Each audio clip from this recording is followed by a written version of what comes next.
What's up? I'm Alex from learnbeachvolleyballfast.com, and this video is not one of my typical videos on this YouTube channel.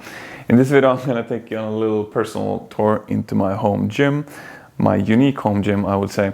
And there's a couple of reasons for that. One is that, firstly, you guys are mostly beach volleyball players, and a part of beach volleyball is to keep your body in shape and healthy and mobile and flexible and pain-free and whatever. So this video might give you some ideas and inspiration for that. Secondly, I do think my gym is unique. I have never seen this solution anywhere before. And thirdly, I'm moving out of this place in just a week. So I need to tear this down. So it's not gonna exist in a week. So partly there's also a selfish reason. I'm recording it for memory, and I'm recording it as long as it's actually possible to record this video.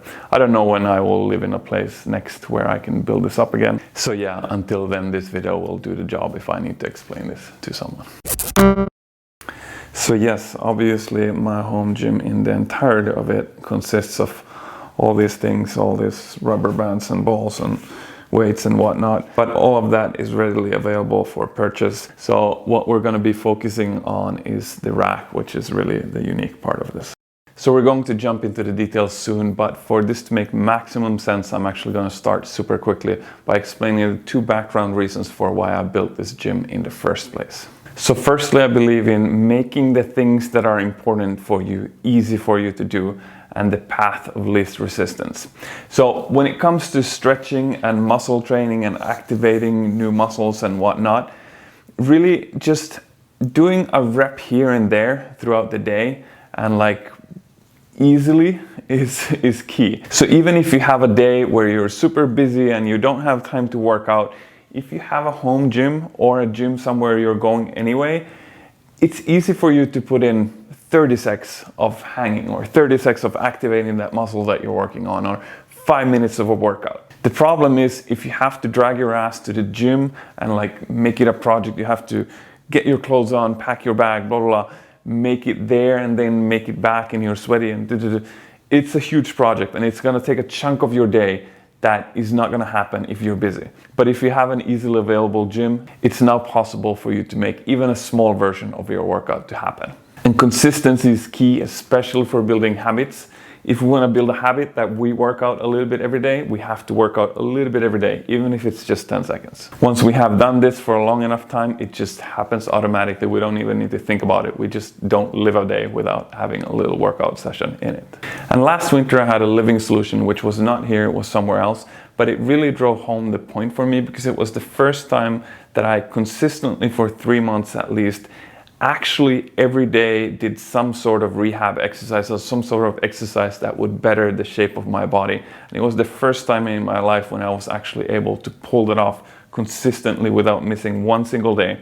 And the solution was that there was this ice bath place, and this ice bath place would have a gym in the same place. And actually from the entrance, the ice bath was in the end of the facility, and I had to walk through the gym to get to the ice bath.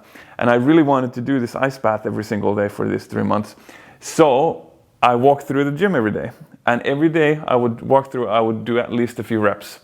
So it was really my system, my life was built around the physical impossibility to go where I wanted to go every day without going through the gym, which made it really easy for me to get some reps in of what I needed to do. Of course, some days I did a longer workout. Some days I didn't have time, so I just lifted a few weights or did a few movements and then I jumped in the ice bath. Regardless, it was all about designing a reality where it's the path of least resistance. What is important for you, you make it easy to happen. The second reason I designed this gym, I've been thinking about this idea for many years actually, is that many years ago I read a book on isometric training that had a bunch of claims in it. And it stuck in my mind because the book actually claimed, so I don't know how true this is, but the book actually claimed that you can build strength more efficiently through isometric max resistance training. We'll get into that in a little bit, compared to actually doing the movements themselves. So according to the book, this setup here should be better if I want to get max strength in squats, deadlifts, bench press, compared to actually having a squat rack, a bench press, or equipment for deadlifts.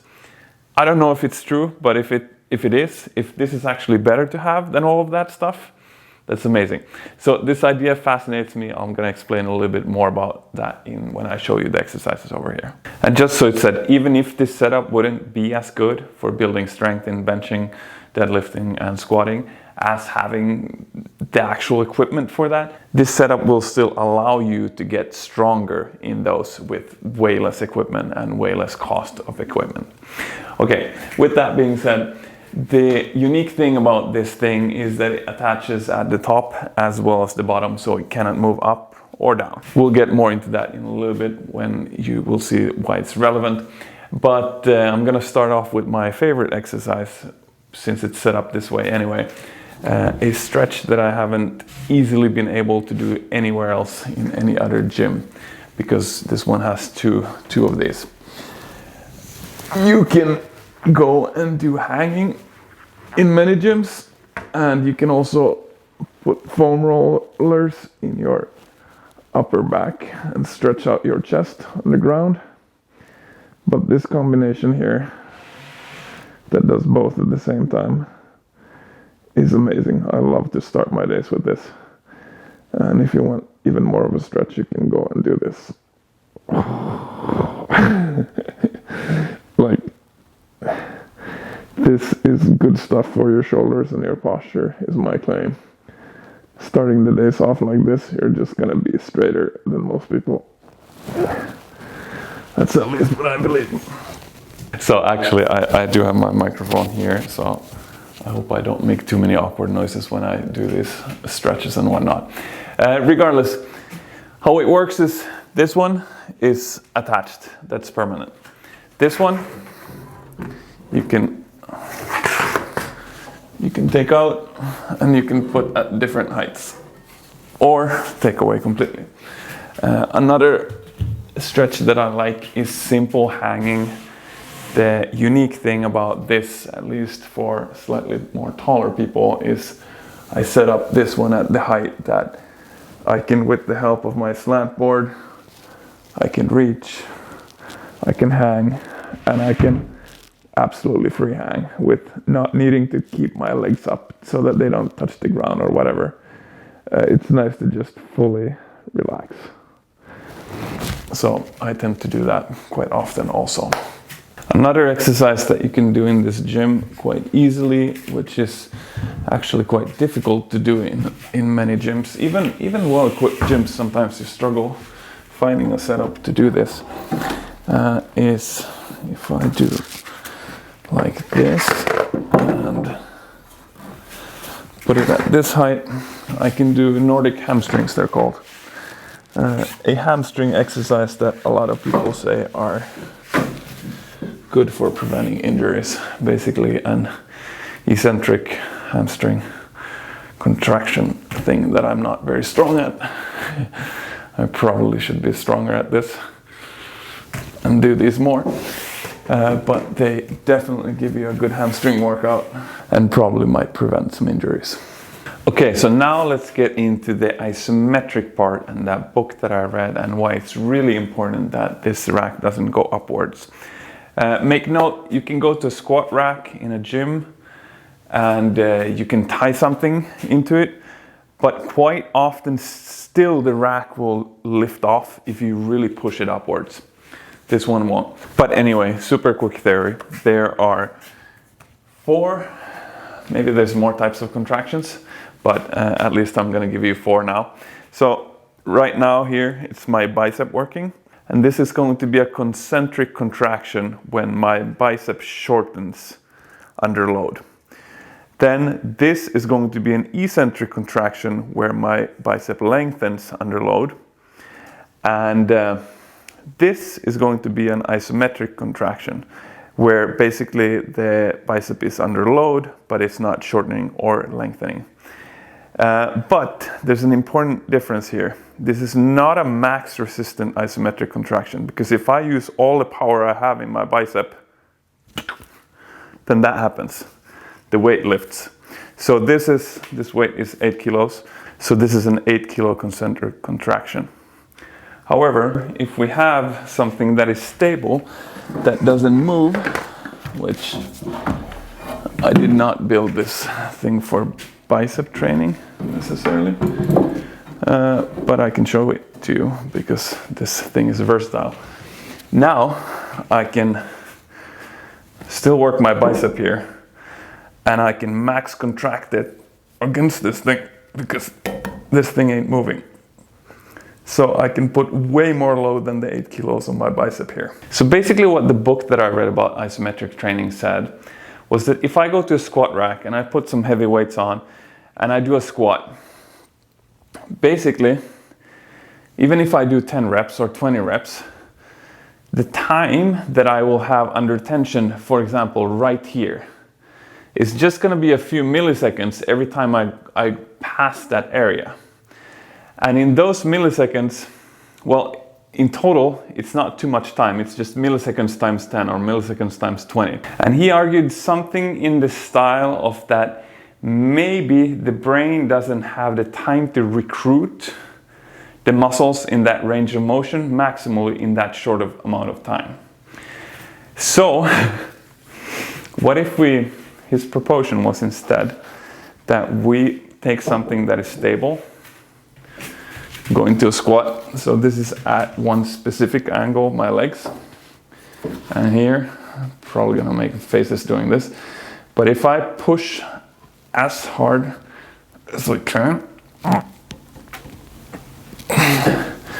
and I'm not gonna waste your time here, but if I do that for, I think he said 12 seconds, those 12 seconds of max contracting my big muscles in my body really gives time for the brain to find the connection with those muscles and really like recruit the fibers properly. So I'm talking out of memory here because it's actually many years since I read the book. But for example, if I then want to get strong in my full squat all the way from upright to the bottom, well, I can put this at different heights here and do 12 seconds each at every height throughout the range of motion that I want to get strong in. And basically he said that for the time that you invest into this, you're going to get more strength than if you invested the same time into doing squats. Now, again, I don't know the validity of this because, well, actually since I built this gym, I haven't been focused on squats or that kind of strength. I've been focusing on a lot of other things that I've also done with this gym. But I got this idea of building it this way from reading that book. If you want to research into this more yourself, you can go and read the book and think for yourself. But I also want you to see that this works also for example, deadlifts. I just put it at whatever height I want to get stronger in. Let's say I do deadlifts, but I have like a point in the deadlift where I usually get stuck. Like let's say I'm strong here, but I usually get stuck here. And then if I get past that point, then the rest is easy. Well, I can actually put this at that exact height where I'm the weakest. And I can do my max contractions in that exact height and hopefully strengthen that exact point in the range of motion that I have. Bench pressing also hasn't been one of my focuses, so I don't have, for example, a bench, but I hope you can see that if I put a bench here, I would be able to do bench presses. I could also, if I had another one of these, I could put that one, like for example here, maybe with the foam roller in it. And then I could basically do push-ups on this one, but go in under the one. And then I would be able to push max against the second, what are they actually called? The second bar on top of me. And that would also give me like an isometric max press, bench press kind of thing. There's also, of course, a bunch of other exercises that you can do with this rack. You know, your imagination sets the limits. One of my personal favorites this summer has been this one. You just attach a rubber band. I mean, you can attach a rubber band anywhere, but at least now I have a place in my home where I can do that. And when I hang and have that hang with this extra bar here, it really stretches out my like this way. And then I also want to strengthen up the muscles, that the antagonist to the muscles that get stretched out. And I can do that with, for example, this band by contracting like this. But yeah, as I said, this thing is versatile. You can do a lot of different exercises. And with some imagination, you can probably come up with a bunch of them that I haven't thought of also. What I think is cool is that with this pretty simple home gym, I can make like almost any workout that I would ever want to do. And obviously I use all of the things that I have in it. But this rack over here is part of maybe 60-70% of all of the exercises that I ever do in this home gym. So yeah, I hope this video has done to you what I intended it to do for you, which is like to provide inspiration and possibly new ideas and possibly new ways to look at how to work out in more optimal ways. I'm not gonna say the most optimal way, but at least we're on the way towards trying to make things better. And I'm just gonna say this, sometimes I wish I had a bunch of lives so that I would have time to do all sorts of projects because I have ideas. I don't know how viable of a business it would be to start creating these kinds of racks and sell them as a business. But I think you will agree with me that it seems quite useful. You can do quite a lot of different things with it, and it doesn't exist in the normal gym around the world. And there's a lot of gyms around the world that are trying to make more money and provide better services for their members. This could be a cheap solution that could be sold to a bunch of gyms around the world. So if anyone would ever want to get into that business, well, here's the idea for you. If you would do this and it would become successful, I don't have time to do this. I have my hands in way too many projects and this Volleyball project that you're watching and everything. So I will never have the time to get my hands into this. Of course, I would be available for consulting. I have my thoughts, I have my brain, I have thought about this. I could consult. And if anyone would ever take this, create it into a company, it would become successful, make a bunch of money, of course, I would very gladly accept a 1% to 2% of your revenue as a donation to this project. Part of my purpose is to make sports easier, smarter, more fun, more accessible for people around the world in many ways. So if you would ever make money with this project and you would give some of that money to me, that's what the money is going for. I believe that humanity, if we want to create a better world for ourselves, a place where more people have more smiles on their faces, basically, we need to spend less time on our screens and learn to enjoy sports in the same ways or better ways than we enjoy the screens, so that we get the happiness from sports. Keeps us healthy, gives us social interaction, does a lot of good stuff for our physical and mental well-being. So yeah, that's what I'm working on. As I said, I wish I had the time to see if this could become a business or not, but I made this video and I will leave it here, and call me if you need my help. Now I'll share just one last thought about creating this into like a product that you could sell to a bunch of gyms. The problem with this setup is that it requires a ceiling that is stable. So I have concrete ceiling here, so I can push against this as hard as I want and the rack won't move. But ceilings in different gyms have different heights, so that would be a little bit problematic unless you have some sort of extendable system that you can adapt. But obviously you could create this whole thing with just like proper screws into the ground instead, so that it would drag the force from the ground rather than from the top. And maybe if you make a home version, yeah, I don't know. You have to make it stable in one way or another. And I think that could be done from the ceiling or from the floor. Cool, I hope this video has been valuable for you. If this video would have inspired you to create your own home gym, then at least so far, I cannot sell this rack to you, I'm sorry. Maybe one day. But all the other equipment that I use in my home gym, I will put links to my favorite products in the description below, both so that you can easily find stuff that I find useful. I can also write a little bit why I think they are useful. But also, if you buy through these links, it's going to cost the same for you, but you're going to financially help this project because I get a little kickback. And yeah, now you know at least some of my values. One of my values is that I think that if we all want to live in a more beautiful world with more happy smiles at least one of the routes to that is to get more people to enjoy sports more. And that's what I'm working towards, among other things. So yeah, if you're gonna buy a home gym anyway, do it through my links. You're just gonna help me build my cause at the same time. Also, share this video to anyone that you think should see it, beach volleyball player or not. I know people outside of beach volleyball can gain value from this video. Write a comment below if you have any questions or comments. Click the like button on the video, because why not? And of course, especially if you're a beach volleyball player, subscribe to my channel. For you non-volleyball players that have watched this video, there is some content that I create that I think is valuable for other sports people. Also, the more philosophical videos on like how to become better at your sport quicker, sports psychology stuff and that. There's some podcast episodes and some videos that I've made like that. I can link those in the description below also. If you like my style or whatever and you want to see what more this guy has to offer, well, you can go and check those out. But obviously most of my content is beach volleyball related. And for you beach volleyball players, don't worry, I'm not changing. I'm gonna continue doing what I'm doing. This video was just an exception. So yeah, thanks for watching. I hope this was great. See you in another video or podcast episode. Bye.